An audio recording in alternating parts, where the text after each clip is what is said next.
Before we embark on the structured journey through the principles explored in the video, when you begin thinking for yourself, everything changes. Stoicism. It is essential to understand the landscape we are about to traverse. This is not merely an academic examination of an ancient philosophy. It is a practical guide to a profound personal revolution. The core message is both simple and radical. The moment you reclaim the sovereignty of your own mind from the chaotic influences of the external world, your entire experience of life undergoes a fundamental transformation. This is the promise of Stoicism, not as a dry set of rules, but as a living practice of mental freedom and resilient clarity. Stoicism, founded in the bustling markets of Athens by Zeno of Citium, and later refined by Roman practitioners like Seneca, Epictetus, and Marcus Aurelius, is often misunderstood. It is not about suppressing emotion or adopting a grim, joyless demeanor toward existence. Rather, it is a philosophy built on the precise distinction between what is within our control and what is not. Its ultimate aim is eudaimonia, a state of flourishing fulfillment and true happiness achieved through the cultivation of virtue and reason. The video compellingly argues that the gateway to this state is the deliberate, disciplined act of thinking for oneself. This means filtering the noise of popular opinion, societal expectations, fleeting emotions, and external events through the lens of your own reasoned judgment. The journey we will take is divided into 4 distinct chapters, each a stepping stone toward building an autonomous inner citadel. We will begin by deconstructing the autopilot, the conditioned patterns of thought and reaction that govern most lives without their conscious consent. From there, we will engage in the central Stoic practice of separating perception from reality, learning to dissect our impressions before they dissect our peace of mind. The 3rd chapter will empower us with the tools of proactive reasoning, moving us from passive victims of circumstance to active architects of our judgment. Finally, we will integrate these lessons into the art of living with intention, where thinking for oneself becomes the bedrock of a purposeful, virtuous, and unshakable life. Prepare, then, not just to read, but to engage. Each chapter of 1,400 words is designed to be a deliberate practice session for the mind. The transformation promised, the moment everything changes, begins not with a grand external event, but with the quiet, internal decision to truly think for yourself. Let us begin. Chapter 1. The Autopilot of the Unexamined Life. We live much of our lives on autopilot. From the moment we wake, a cascade of pre-programmed responses, inherited assumptions, and reactive emotions dictates our inner world and, by extension, our actions. We scroll through news feeds and absorb opinions as if they were our own. We react to a terse email with immediate anxiety or anger. We chase societal markers of success, prestige, possessions, approval, without ever stopping to ask if these pursuits align with our own authentic values or contribute to our genuine well-being. This autopilot is the default state of the unexamined life, and it is the very antithesis of thinking for oneself. Stoicism posits that this passive existence is the primary source of our discontent, anxiety, and sense of being perpetually at the mercy of external forces. The first, and perhaps most crucial, step toward liberation is to recognize this autopilot for what it is, a relinquishment of your most fundamental power, your faculty of choice, or prohairesis, as Epictetus called it. This autopilot is not a personal failing. It is a human condition, meticulously engineered by a world that benefits from our reactivity. Our neurological wiring prioritizes fast, energy-efficient pattern recognition, which leads to cognitive shortcuts and biases. Our culture, media, and social ecosystems thrive on grabbing our attention by triggering our deepest fears and desires, shaping our perceptions before we even have a chance to form them. We are born into a pre-existing script of what a good life entails, and we often spend decades performing the lines without ever reading the play critically. The Stoics identified this as living according to externals, when your sense of self-worth is tied to your job title, your happiness to the behavior of others, and your peace to the constant flow of world events. You have handed over the remote control of your inner state to a chaotic and unforgiving external world. You are, in the words of Seneca, at the mercy of every breeze, tossed about by every shift in fortune. The Stoic awakening begins with the conscious decision to hit the pause button on this automatic programming. It starts with the practice of precocious attention or mindfulness. This is not a mystical state, but a practical, moment-to-moment vigilance over the impressions that assail your mind. Imagine your mind as a fortress. The autopilot leaves the gates unguarded, allowing every thought, every news headline, every offhand comment, and every raw emotion to march right in and take up residence as if it were an undeniable truth. Precocious is the act of stationing a guard at the gate. This guard does not necessarily refuse entry, but it stops every impression and demands an inspection. Hold on a moment, the guard says. What are you? Where do you come from? Are you an accurate report of reality, or merely a biased interpretation? This inspection process is where thinking for oneself truly begins.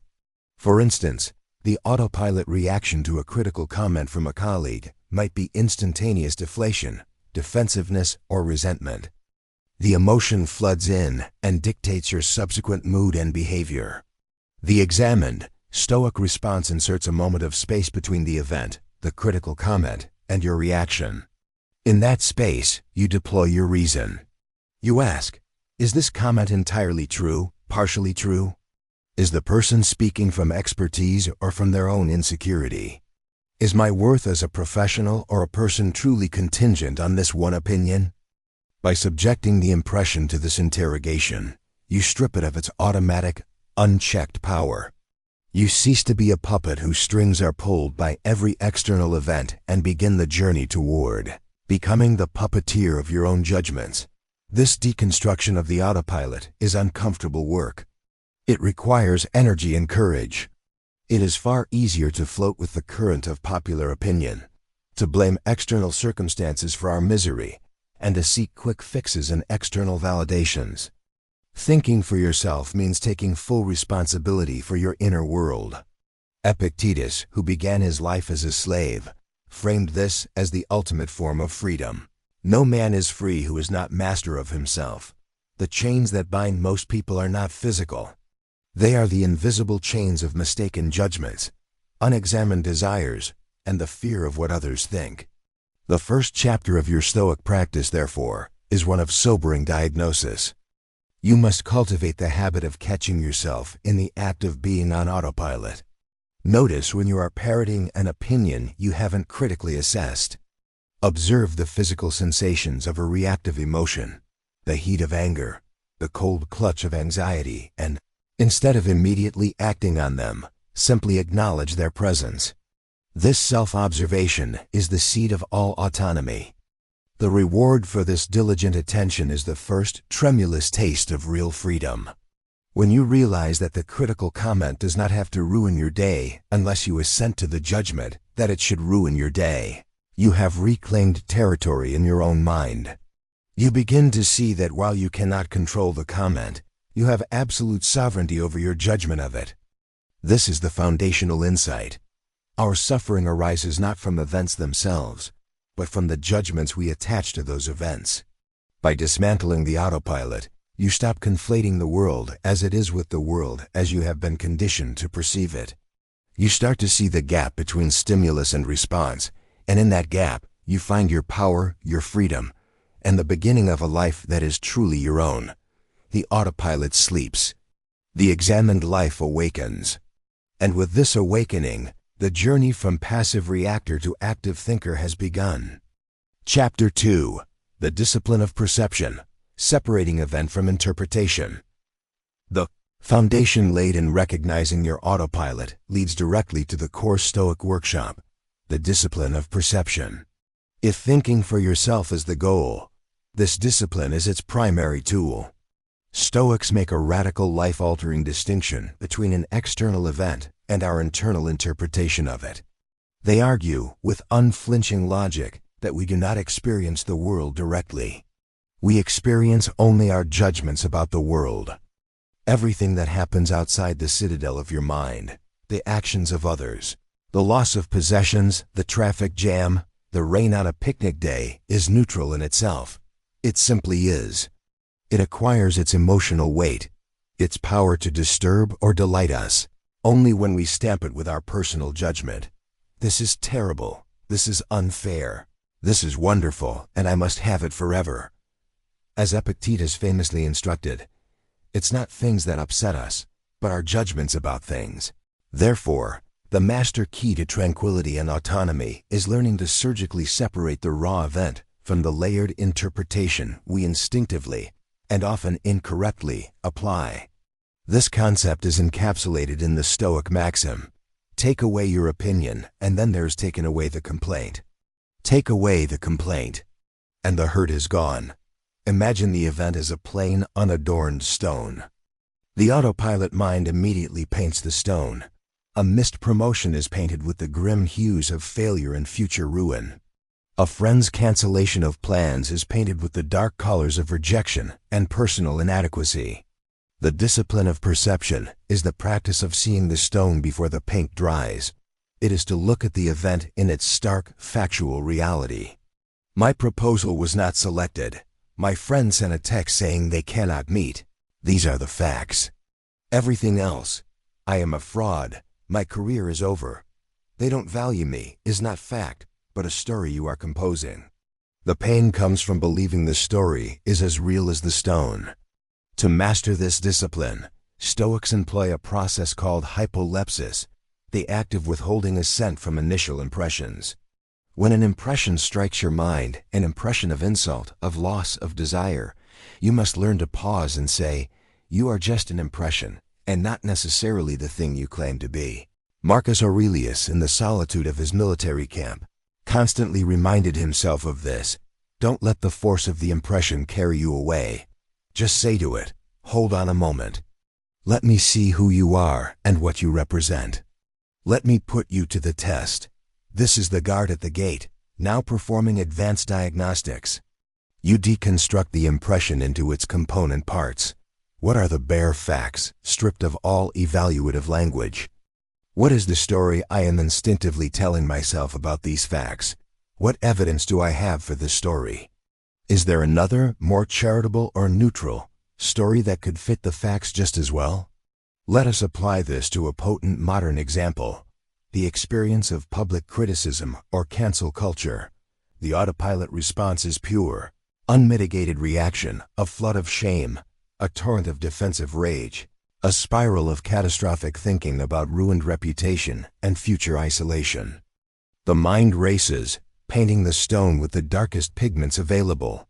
The individual thinking for themselves, trained in the discipline of perception, steps into that gap. First, they isolate the fact. Specific words I wrote or said have been publicly criticized by a number of people. That is the stone. Next, they examine the stories. Story A, I am a bad person, my career is destroyed, everyone will hate me forever. Story B, my words, while intended one way, have caused real hurt to others. This is a painful lesson in impact versus intent. Story C, this is a mob mentality devoid of nuance, and while the criticism is severe, it does not define my entire character or future. The key is not to immediately adopt story B or C, but to recognize that story A is just one possible interpretation, and a particularly totalizing and unhelpful one. By seeing it as a story and not a reality, you drain it of its tyrannical power. You can then choose, through reason, which interpretation aligns best with virtue, truth, and your agency. This discipline transforms you from a passive recipient of emotional blows into an active analyst of data. The weather is not bad, it is rainy. The traffic is not a personal affront. It is a confluence of many vehicles on a limited roadway. A person's anger is not proof of your worthlessness. It is information about their internal state. This is not cold detachment. It is profound clarity. It frees up immense psychic energy, previously spent on railing against reality, on resisting the unpaintable stone. As the Roman Stoic Seneca advises, We must work with the raw material of life as it is given, not as we wish it to be. We are not given a short life, but we make it short, and we are not ill-supplied, but wasteful of it. Life is long if you know how to use it. Wasting life involves spending it entangled in our own distorted perceptions, fighting phantoms of our own creation. Ultimately, the discipline of perception is a practice in humility and objectivity. It humbles us by revealing how often our suffering is self-inflicted through arrogant assumptions. The assumption that the world should conform to our preferences, that people should act as we wish, that events should unfold according to our plan. It cultivates objectivity by training us to see things from a higher, almost cosmic vantage point, what Marcus Aurelius called the view from above. From this perspective, the sting of a petty insult, the anxiety over a fleeting setback, the lust for a trivial luxury, all shrink to their true insignificant scale. You begin to see the event not as a world-shattering catastrophe, but as a single piece of data in the vast flow of existence. By mastering this discipline, you reclaim the narrative of your life. The external world continues to present its stones, some smooth, some jagged. But you are no longer a blind painter, splashing your emotional reactions onto them. You become a discerning sculptor who sees the raw material for what it is and chooses, with the tools of your own reasoned judgment, how to work with it. The event does not change, but your entire experience of the event, and thus your experience of life is revolutionized. Chapter 3. The Architecture of Judgment. Proactive reasoning in a reactive world. Having mastered the discipline of perception, learning to see the unpainted stone of events, you now face the constructive phase, what to do with that stone. This is the domain of proactive judgment, the architecture of your inner citadel.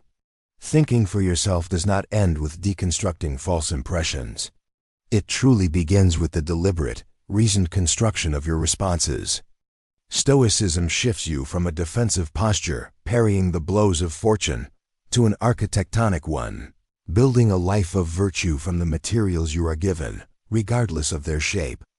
As Epictetus put it, it's not what happens to you, but how you react to it that matters. This how is not a reflexive twitch but a designed response, crafted by your highest faculty, your rational guiding principle, or hegemonicon. The autopilot mind reacts based on ingrained patterns, societal scripts, and untamed passions.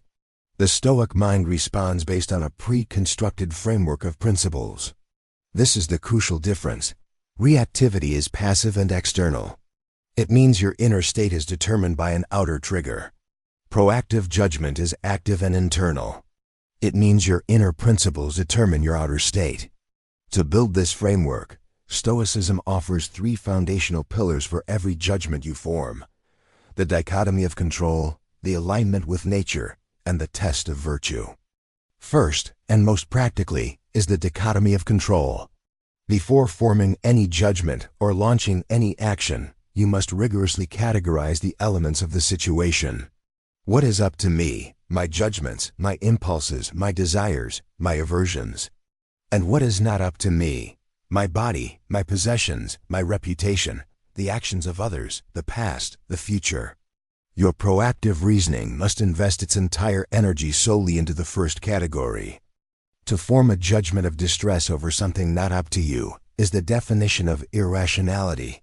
It is to argue with reality itself. Proactive judgment, therefore, begins with a clean, conscious sorting. Stuck in traffic? The behavior of other drivers, the red light, the construction, not up to you. Your frustration about it? Your decision to use the time to listen to an audiobook or practice patience? Entirely up to you. This sorting is not a one-time exercise, but a constant mental habit. It instantly deflates anxiety and redirects power to where it actually exists, within your own choices. Second, your judgments must align with nature, both human and universal. To live according to nature is the Stoic definition of the good life. Universal nature, logos, refers to the rational, interconnected order of the cosmos. A proactive judgment accepts events as part of this unfolding whole, not as random misfortunes. This is the source of the famous Stoic amor fati, the love of fate. To judge a setback as bad is to set your tiny, personal will against the grand, rational flow of the universe, a futile and arrogant rebellion. Instead, the proactive judgment asks, given that this has happened within the web of cause and effect, how can I work with it? More specifically, you must align with human nature. Our distinctive gift is reason and social fellowship. Therefore, a proactive judgment asks, is my response rational? Is it just? Does it contribute to the common good? Does it reflect my capacity for courage, temperance, and wisdom? A judgment formed in anger that seeks to harm another fails this test, for it violates our social nature. A judgment formed in fear that leads to cowardice fails, for it violates our rational duty to act with integrity. Third, every judgment must pass the test of virtue. The Stoics reduced the good life to the cultivation of 4 cardinal virtues: wisdom, practical judgment, courage, endurance of the soul, justice, fairness and concern for others, and temperance, self-discipline and moderation. When an impression arrives and you have stripped it to its factual core, you now deliberately fashion your judgment through the lens of these virtues. Someone insults you. The unvirtuous, reactive judgment is hurt pride and retaliatory anger. The proactive, virtuous judgment, however, is crafted. Wisdom discerns the truth. The insult may say more about their character than yours. Courage chooses to endure the sting without being overthrown by it. Justice considers if a response is even warranted, and if so, responds with fairness, not malice. Temperance moderates the initial surge of passion. Your judgment becomes, this person is mistaken and perhaps suffering. I will not add to the error by compounding it with my own. This transforms the event from a personal attack into an arena for practicing excellence. This architecture of judgment turns life into a continuous, deliberate practice. You are no longer a ship tossed by every wave of emotion or circumstance. You are the navigator, constantly consulting your internal compass, the dichotomy, your map, nature, and your code, virtue. Marcus Aurelius exemplified this in his private writings. You have power over your mind, not outside events. Realize this, and you will find strength. The strength he refers to is the strength of a well-reasoned judgment, which becomes an unassailable inner command. Consider the modern challenge of professional failure: losing a client, a project, or a job. The reactive mind spirals into narratives of inadequacy and dread. The architect of judgment gets to work. Dichotomy of control: the client's decision, market conditions, the past not up to me. My analysis of what I can learn, my effort to improve my skills, my resilience in seeking new opportunities, my attitude entirely up to me. Alignment with nature: this event is part of the dynamic, ever-changing nature of commerce and life. It is not an anomaly but an expression of that nature. My nature is to be adaptable, resourceful, and rational. Test of virtue: wisdom to analyze feedback without ego, courage to face the uncertainty, justice to treat all parties fairly in departure, temperance to manage fear and avoid desperation. The resulting judgment is not "this is a disaster," but "this is a difficult event, and here is how I will meet it with excellence." This proactive reasoning is the essence of true freedom. It is the freedom to author your character in every circumstance. The external world provides the plot twists, some welcome, some tragic, but you hold the pen for your character's development. By building your judgments on this sturdy, 3-pillared architecture, you ensure that no matter the plot, your character grows in strength, dignity, and virtue. You stop being a critic of the play, lamenting its turns, and become its principal protagonist, whose responses themselves become the source of meaning and integrity. The chaos of the reactive world continues unabated, but within you, there's now a sanctum of order, built by your own reasoned thought. Chapter 4. The Art of Living with Intention, the Stoics' Daily Practice. The preceding chapters have equipped you with the tools, the awareness to step off the autopilot, the discipline to see events clearly, and the architecture to build reasoned judgments. Yet, A tool unused gathers dust. The final and most vital chapter is the integration of these principles into the fabric of your daily existence, the art of living with intention. Stoicism is not a philosophy to be admired in the abstract. It is a praxis, a workout for the soul. Thinking for yourself becomes transformative only when it ceases to be an occasional exercise and becomes the very rhythm of your life. As Seneca reminds us, we must indulge the mind and from time to allow it the leisure which is its food and strength. But this indulgence is not passive relaxation.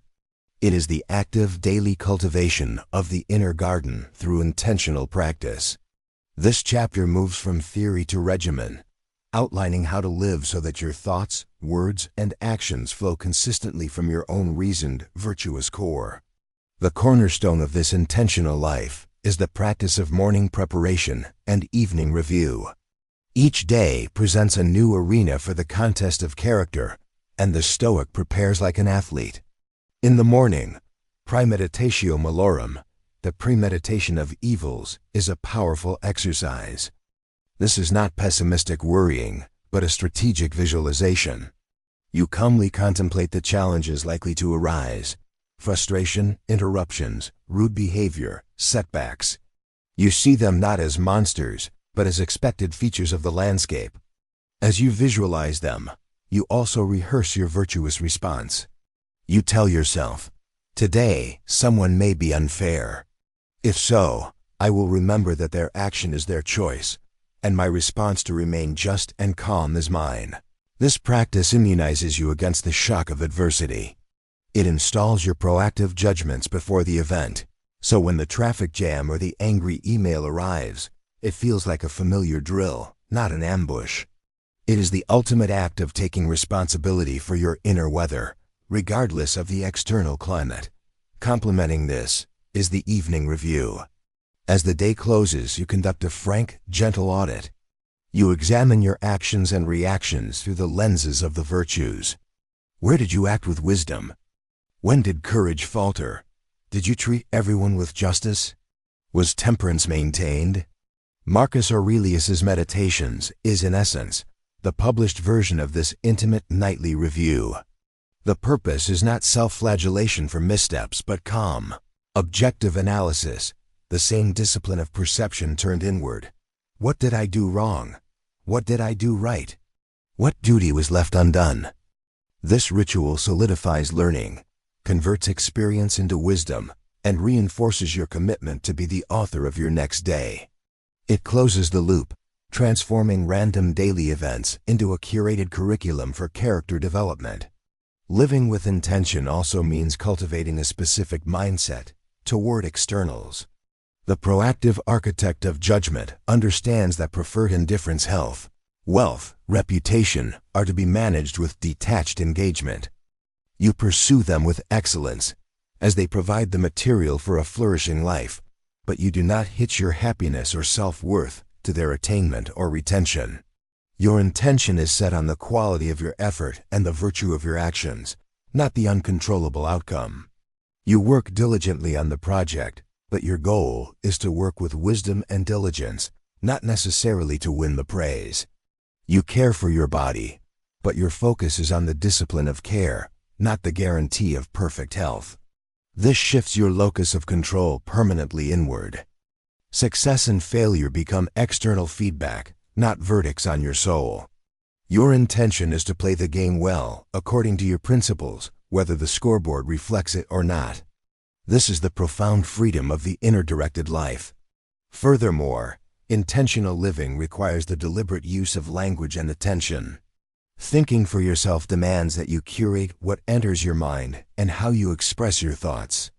Be intentional with your speech. As Epictetus warned, don't explain your philosophy. Embody it. Gossip, complaint, exaggeration, and harsh judgment are not merely bad habits. They are the reinforcement of faulty, reactive thinking. Each time you speak, you are declaring a judgment to the world and, more importantly, cementing it in your own neural pathways. Choose words that reflect clarity, fairness, and kindness. Similarly, be ruthless in curating your attention, the most precious resource you have. The constant barrage of sensational news, social media comparison, and trivial entertainment is the kryptonite of the intentional mind. It scatters your attention and plants the seeds of fear, envy, and distraction. Set intentional boundaries. Consume information that serves understanding, not agitation. This is not withdrawal from the world, but a strategic engagement with it on your own terms. Finally, living with Stoic intention means embracing your role in the cosmic perspective and human fellowship. You intentionally remind yourself of the view from above. In the vastness of time and space, your troubles and triumphs are infinitesimal. This is not meant to diminish your life, but to relieve it of false gravity and self-importance. It puts trivial irritations in their place and grants dignity to your true struggles. Concurrently, you actively practice cosmopolitanism, the recognition that you are a citizen of the world, connected to all rational beings. Your intentions, therefore, must extend beyond yourself. Your judgments and actions should contribute, however minutely, to the common good. When wronged, your intention is not petty revenge, but to help the other person, if possible, see their error or at minimum, to not compound the wrong. This shifts your daily interactions from transactions of ego to exercises in social virtue. Ultimately, the art of living with Stoic intention is the practice of dying to the old, reactive self each day and being reborn as the author of your character. It is the conscious repetition of choosing judgment over reaction, virtue over convenience, principle over passion. There will be failures days when the autopilot re-engages, when a raw impression slips past the guard. The intentional life does not demand perfection. It demands the intentional return to the practice, again and again. In doing so, you achieve what the video's title promises: everything changes. The external world may look the same, but your experience of it is utterly transformed. Challenges become training. Setbacks become lessons. People become opportunities to practice patience or kindness. Your life is no longer something that happens to you, but a project you are actively, thoughtfully, and virtuously building. You have moved from being a reader of a script written by others to being the author of your own story, guided by the timeless wisdom of thinking for yourself. This is the Stoic art of living, not a destination, but a dignified and purposeful way of walking the path.